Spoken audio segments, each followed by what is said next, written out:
না, শুধু প্রত্যেকটি দেশেই আপনার বিভিন্ন শ্রেণী পেশার মানুষকে পরিবেশ পরিস্থিতি অনুযায়ী তার কর্মকৌশল এবং রণকৌশল ঠিক করতে হয়।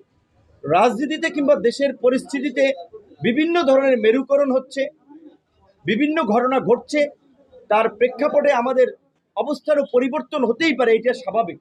সরকারের অবস্থানটা দেখেন, সরকার শুরুর দিকে বলেছিল কিন্তু যে তারা ডিসেম্বর থেকে জুনের মধ্যে এই জাতীয় নির্বাচন দেবে। সেইখান থেকে সরকার আবার রাজনৈতিক দলগুলোর সাথে আলাপ আলোচনা সাপেক্ষে তারা আবার বলেছে এপ্রিলে নির্বাচন দেবে। আবার তারা বাংলাদেশে একটি প্রধান রাজনৈতিক দল তার শীর্ষ নেতার সাথে দেশের বাইরে মিটিং করে বলেছেন ফেব্রুয়ারিতে যদি বিচার এবং সংস্কারকে এগিয়ে নেওয়া যায় নির্বাচন দিবেন। এমনকি বিভিন্ন রাজনৈতিক দলও নির্বাচন নিয়ে তাদের সম্ভাব্য দিন তারিখের একাধিক সময় নিয়ে কথা বলেছে।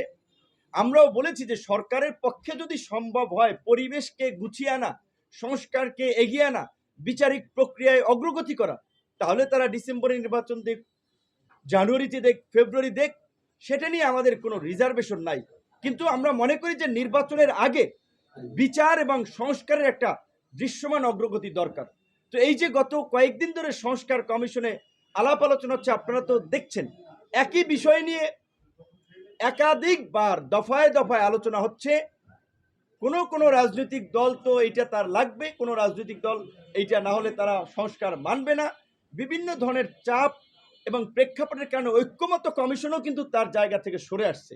আপনারা দেখেছেন যে ক্ষমতার ভারসাম্য আনয়নের জন্য যে আপনার এনসিসি বা ন্যাশনাল কনস্টিটিউশনাল কাউন্সিল বা জাতীয় সাংবিধানিক পরিষদ একটা ভালো ধারণা ছিল, একটি বড় রাজনৈতিক দল সহ কয়েকটি দল একমত না থাকায় সরকারের ঐক্যমত্য কমিশনও কিন্তু সেই জায়গা থেকে সরে এসেছে। কাজেই রাজনৈতিক পরিস্থিতিতে আমাদেরও পজিশন চেঞ্জ করাটা কিংবা সরে আসাটা এইটা একটা স্বাভাবিক। তবে আমরা মনে করি যে বাংলাদেশের গণতান্ত্রিক অগ্রযাত্রায় আগামীর ভবিষ্যৎ নির্ধারণের ক্ষেত্রে একটা অবাধ সুষ্ঠু নিরপেক্ষ নির্বাচন বাংলাদেশের জন্য জরুরি। সেই নির্বাচনের জন্য পরিবেশ আগে সৃষ্টি করতে হবে। সেই জন্য সরকারের যে সময়টা লাগে সেই সময়টা সরকারের নেওয়া দরকার। এবং আরেকটি, বাংলাদেশের শাসনতান্ত্রিক ব্যবস্থায় পরিবর্তনের জন্য যে বিষয়টি নিয়ে আলোচনা হচ্ছে, আমরা মনে করি এটি অত্যন্ত প্রাসঙ্গিক এবং বাংলাদেশের প্রেক্ষাপটে একটি যুগোপযোগী আপনার ধারণা, সেটি হচ্ছে সংখ্যানুপাতিক হারে নির্বাচন বা পিআর পদ্ধতিতে।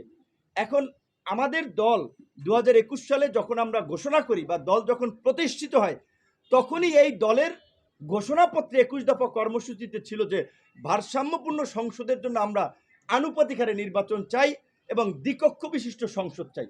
এখন এইটা আমাদের দলের পজিশন।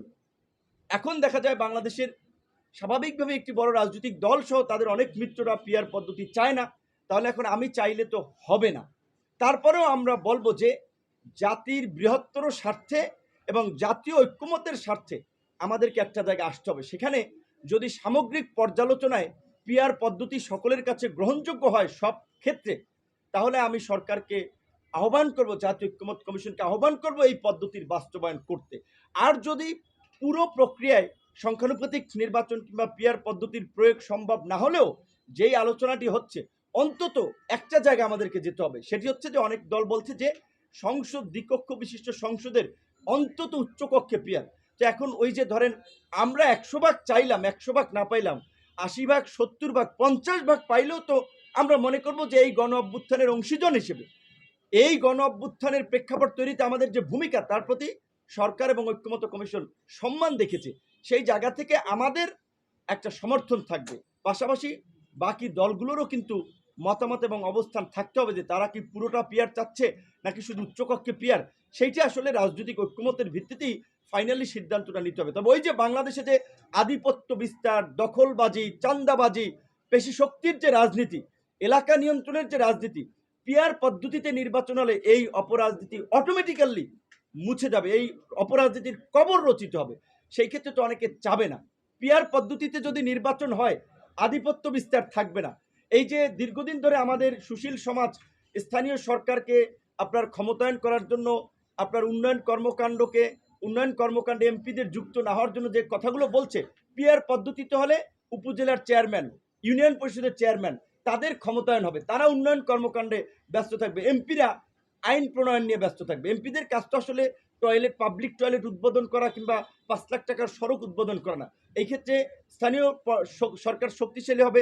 পিয়ার পদ্ধতিতে নির্বাচন হলে আমাদের যে কেন্দ্র দখল, সিল মেরে একজনে কেন্দ্র দখল করে জিততে চাওয়ার প্রবণতা, এইটা থাকবে না। হানাহানি মারামারি রাজনীতি থাকবে না। তারপর নির্বাচনে যে কালো টাকার প্রভাব, ভোট কেনা, কে এমপি হবে এটা তো কেউ জানবে না, কাজেই কালো টাকার প্রভাব থাকবে না।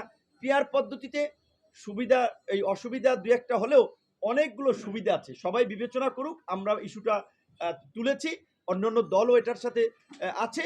সবাই আলাপ আলোচনার প্রেক্ষাপটে যেই সিদ্ধান্ত হয় আমরা সেটাতেই একমত।